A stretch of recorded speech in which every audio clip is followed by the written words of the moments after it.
সুপ্রিয় দর্শক আসসালামু আলাইকুম। আজ শেয়ার করছি একটি মাত্র ডিম দিয়ে তেলে ভাজা কেক।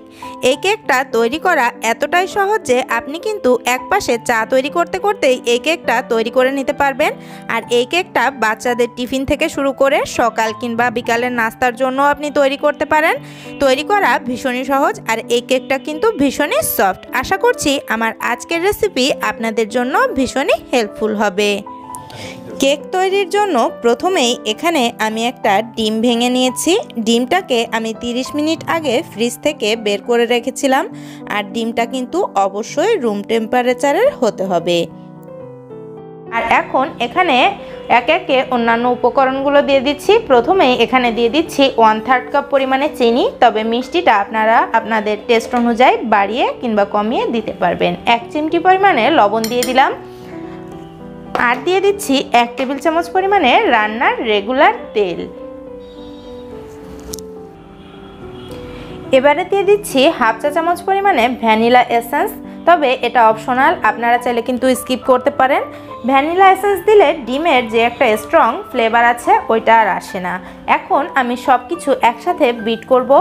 ততক্ষণ বিট করব যতক্ষণ না পর্যন্ত আমার চিনিটা পুরোপুরি গলে যাচ্ছে। অবশ্যই একটু টাইম নিয়ে খুব ভালোভাবে ডিম চিনি এগুলোকে একটু ফেটিয়ে নেবেন, যাতে করে চিনিটা খুব ভালোভাবে গলে ডিমের সাথে মিশে যায়। ডিমটাকে খুব ভালোভাবে ফেটিয়ে নিয়েছি, দেখুন চিনিটাও গলে গিয়েছে আর কালারটাও চেঞ্জ হয়ে গিয়েছে। এখন এখানে সবগুলো শুকনো উপকরণ দিয়ে দিব। প্রথমেই এখানে দিয়ে দিচ্ছি 1/2 কাপ পরিমাণে ময়দা। এরপরে এখানে দিয়ে দিচ্ছি 1/4 কাপ পরিমাণে গুঁড়া দুধ। আর এখানে গুঁড়া দুধটা কিন্তু অবশ্যই ইউজ করতে হবে। গুঁড়া দুধটা ইউজ করলে কেকের টেস্ট খুবই ভালো আসে।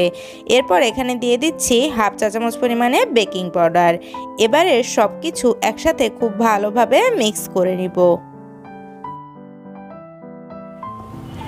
সমস্ত উপকরণ একসাথে মিশিয়ে নিয়েছি। দেখুন এরকম নরম নরম একটা ডো তৈরি হবে, এরকম নরমই রাখতে হবে। এখন আমি কেকের শেপ দিয়ে নিচ্ছি।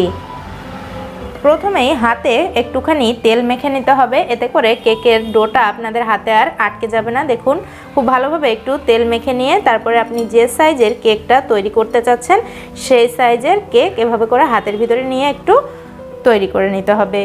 দেখুন 2 হাতের তালুতে এভাবে একটু ঘুরিয়ে গোল শেপ দিয়ে নিতে হবে। যেহেতু ডোটা নরম তাই এখানে একটু আঁকাবাঁকা থাকতে পারে, কোনো সমস্যা নেই। একটু হাত দিয়ে ঠিক করে তেলের ভিতরে ছেড়ে দিলেই কিন্তু খুব সুন্দর শেপ এসে যাবে। দেখুন এভাবে করে প্রতিটা কেক আমি তৈরি করব। চলে আসলাম কেকগুলো ভেজে নেওয়ার জন্য। আর কেক ভাজার জন্য আমি ফ্রাই প্যানে পর্যাপ্ত পরিমাণে তেল দিয়েছি। তেলটা কিন্তু আমি খুব বেশি গরম করে নিইনি, একদমই হালকা গরম আছে। আর চুলার আঁচটা এ পর্যায়ে আছে লোতে।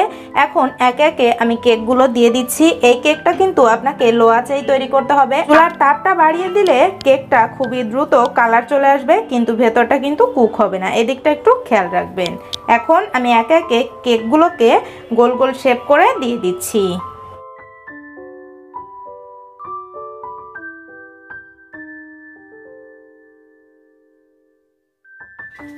সবগুলো কেক তেলের ভিতরে দিয়ে দিয়েছি। এখন অল্প আঁচে এই কেকগুলোকে গোল্ডেন করে ভেজে নিতে হবে।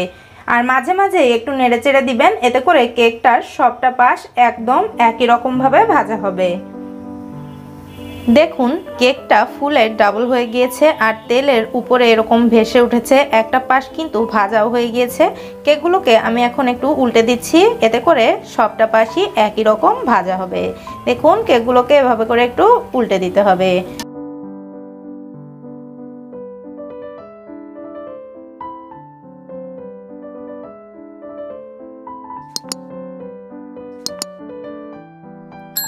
কেকগুলোকে ভেজে নেওয়া হয়ে গিয়েছে। এখন আমি কেকগুলোকে তেল থেকে তুলে নিচ্ছি। আর দেখুন আমার প্রতিটা কেকই কতটা ফুলকো হয়েছে, আর ফোলার জন্যই কিন্তু উপর থেকে এরকম ফেটে গিয়েছে। এই কেকগুলো ভাজার সময় খুবই বেশি ফুলকো হয়, এই কারণে কিন্তু উপরটা এরকম একটু হালকা ফেটে যায়। এখন আমি সবগুলো কেক তেল থেকে তুলে নিচ্ছি।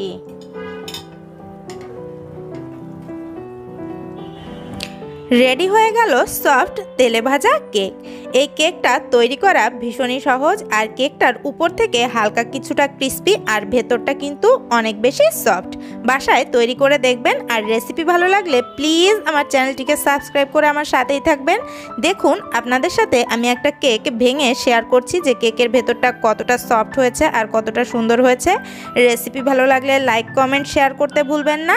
আজ এ পর্যন্তই, সবাই ভালো থাকবেন। আল্লাহ হাফেজ।